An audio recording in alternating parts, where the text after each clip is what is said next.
अभी मैं रिसेंटली पढ़ रहा था तो हमारे माइंड में एक छोटा सा विचार क्लिक किया। मैं सोचा आप लोगों को बताऊं, जिससे मैं हमेशा इधर उधर की बातें पढ़ता रहता हूं।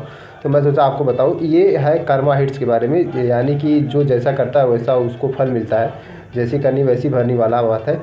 तो मैं पढ़ रहा था, तो आप लोग इस पर ज़रूर केयर कीजिएगा। देखिए क्या होता है, ये मैं अपने हिसाब से नहीं बता रहा हूँ, ये फैक्ट है। यानी ये जो इतिहास में घटित हुआ है, घटना रियल इंसिडेंट पे आधारित है, ना कि कोई कल्पित कहानी है। तो इसको जरूर से देखिएगा।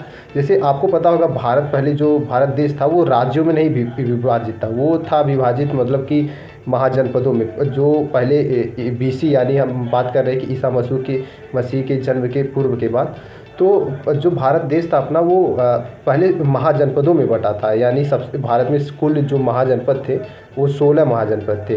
तो 16 महाजनपदों में सबसे शक्तिशाली था मगध। तो मगध की जो स्थापना किया था वो बिंबिसार थे। बिंबिसार ने जो है हर्यक वंश की स्थापना किया था। वो था 545 ईसा पूर्व में इन्होंने स्थापना किया था। अब देखिए बात क्या है, बात यह है कि बिंबिसार ने देखिए राज्य की स्थापना की। उसका बेटा था अजातशत्रु। अजातशत्रु ने क्या किया, अब शासन के लोभ के मारे वो अपने बाप को हत्या कर दिया, यानी अपने बाप का वो मर्डर कर दिया। अब क्या हुआ कि कुछ दिन बाद, यानी कि कुछ दिन या कुछ वर्ष बाद क्या होता है कि उसका बेटा यानी अजातशत्रु का बेटा उदयन ने अजातशत्रु की हत्या कर दी। यहाँ पे आप थोड़ा सा केयर कीजिएगा। जैसे कि पहले क्या हुआ कि अजातशत्रु ने अपने बाप यानी बिंबिसार की हत्या की। फिर उसके बाद क्या हुआ कि उसी का फल देखिए क्या होता है, अजातशत्रु का बेटा यानी उदयन ने कुछ साल बाद ही क्या किया, अपने बाप को ही हत्या कर दी, यानी उसको मार दिया। ये देखिए, ये पहला कर्मा का हिट यहाँ पे आप देख सकते हैं। अब मैं बताता हूँ, देखिए जैसे कि दूसरा बात, नंदवंश की अंतिम शासक जो था वो घनानंद था, ठीक है ना। उसकी हत्या किसने की थी, चंद्रगुप्त ने उसको मार के यानी कि मौर्य वंश की स्थापना की थी। ये आप सबको पता हो गया। चंद्रगुप्त यानी जो चाणक्य वाला चंद्रगुप्त मौर्य हैं, उनके बारे में मैं बात कर रहा हूँ। तो जो घनानंद था वो उसका वंश को नंद वंश था। तो घनानंद सबसे अंतिम शासक था।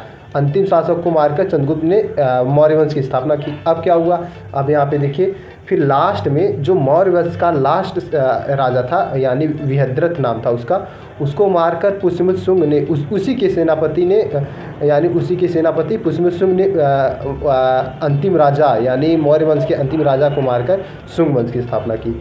यानी पहले देखिए, नंद वंश के अंतिम शासक घनानंद को मारकर मौर्य वंश की स्थापना जो है वह चंद्रगुप्त मौर्य करता है। फिर उसी मौर्य वंश के अंतिम शासक को मारकर उसी के सेनापति ने यानी पुष्यमित्र शुंग ने शुंग वंश की स्थापना की। अब देखिए यहाँ पे, फिर शुंग वंश के अंतिम शासक को मारकर देवभूत जो था, वो अंतिम शासक था, वो देवभूत की हत्या जो है उसी के सेनापति ने वासुदेव ने की। और वासुदेव ने फिर क्या किया, कण्व वंश की स्थापना कर दी। वहाँ पे यहाँ पे क्लिक करने वाली बात है। और फिर देखिए कि कण्व वंश की अंतिम शासक सुशर्मा की हत्या सिमुक ने कर दी। यानी कि जो है पहले क्या हुआ, नंदवंश के अंतिम शासक की जो घनानंद थे वो मार दिए, वो चंद्रगुप्त के हाथे मार गए। और फिर उन्होंने मौर्य वंश की स्थापना की। फिर उसी के बाद क्या हुआ, मौर्य वंश का जो सबसे अंतिम शासक था विहदत, उसके सेनापति ने मार दिया लास्ट वाले यानी पुष्यमित्र शुंग का। अब जो पुष्यमित्र शुंग वंश का सबसे अंतिम शासक था उसको मार दिए देवभूत ने। और फिर देवभूत था तो देवभूत को मतलब कि मार दिए वासुदेव ने, उसके सेनापति ने। और फिर वासुदेव को जो वासुदेव ने कण्व वंश की स्थापना की थी, और कण्व वंश की अंतिम शासक जो था सुशर्मा, उसकी हत्या सिमुक ने कर दी। और सातवाहन वंश की जो 30 बीसी में स्थापना की उसका। अब मैं यहाँ पे और चीज़ें थोड़ा सा ऐड करना चाहता हूँ। आपने फ्रांस की क्रांति के बारे में ज़रूर सुना होगा। फ्रांस की क्रांति में क्या होता है कि जो रॉबेस्पियर था, आपने रॉबेस्पियर के बारे में कुछ न कुछ ज़रूर जाना होगा, बोल्शेविक मेल्शेविक के बारे में पढ़ा होगा। तो रॉबेस्पियर ने क्या किया था, जो जिस पे वो शक जाता था कि ये रिपब्लिक को छोड़ रहा है, यानी कि फ्रांस जब रिपब्लिक बन गया था, जो विद्रोह कर रहे हैं रिपब्लिक के अगेंस्ट में, उनको क्या करता था, केवल शक की वजह से उनको फांसी पे, यानी फांसी पहले नहीं होता था तो गिलेटिन में क्या था कि किसी मतलब कि लेटा दे दिया जाता था। एक विशेष प्रकार की मशीन होती थी, उसी लेटा के क्या किया जाता था, फरसा नीचे से ऊपर से नीचे गिरता था और आदमी का जो सर था वो धड़ से अलग हो जाता था।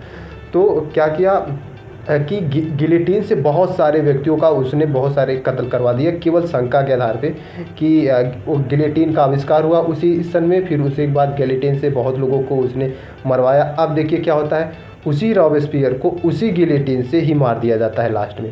तो ये मेरे दिमाग में क्लिक की, मैं सोचा आप लोगों को बताऊँ, तो कैसा लगा ज़रूर बताइएगा। धन्यवाद, जय हिंद।